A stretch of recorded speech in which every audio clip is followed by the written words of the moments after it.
আসসালামু আলাইকুম ওয়া রাহমাতুল্লাহি ওয়া বারাকাতুহু। সম্মানিত প্রিয় ভাইয়ান, আপনারা দেখতেছেন হযরত ওয়াইস আল কারনী রহমাতুল্লাহির রওজা, যার জন্য নবীজির জন্য যিনি ৩২টা দাঁত মুবারক শহীদ করেছিলেন উহুদের যুদ্ধের সময়, যখন শুনেছিলেন যে আমার প্রিয় নবীজির একটি দাঁত মুবারক শহীদ হয়েছে, তখন সেই ওয়াইস কুরুনি যার রওজা আপনারা দেখতেছেন, উনি যখন খবর পেলেন তখন সাথে সাথে উনি উনার ৩২টা দাঁত একটা একটা করে শহীদ করেছিলেন। তো প্রিয় বন্ধুরা, আমি একটু আপনাদেরকে ঘুরে ঘুরে দেখাই।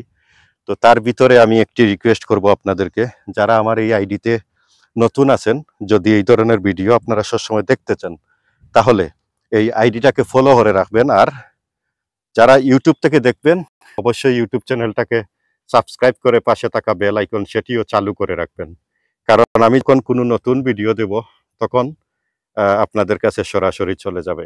তো প্রিয় বন্ধুরা, এই ভিডিওতে অবশ্যই আপনার এই ওয়াইস কুরুনির খাতিরে, ওয়াইস কুরুনির রওজা যদি ভালো লাগে দেখে, তাহলে অবশ্যই লাইক করবেন এবং আপনাদের মূল্যবান কমেন্ট করবেন। এই দেখেন, এখানে চিরনিদ্রায় শুয়ে আছেন হযরত ওয়াইস আল কারনী রহমতুল্লাহি, সুবহানাল্লাহ। এই দেখুন, দেখুন, উনি কিন্তু নবীজি যখন এই পৃথিবীতে ছিলেন তখন তিনিও ছিলেন এই পৃথিবীতে। মাশাআল্লাহ।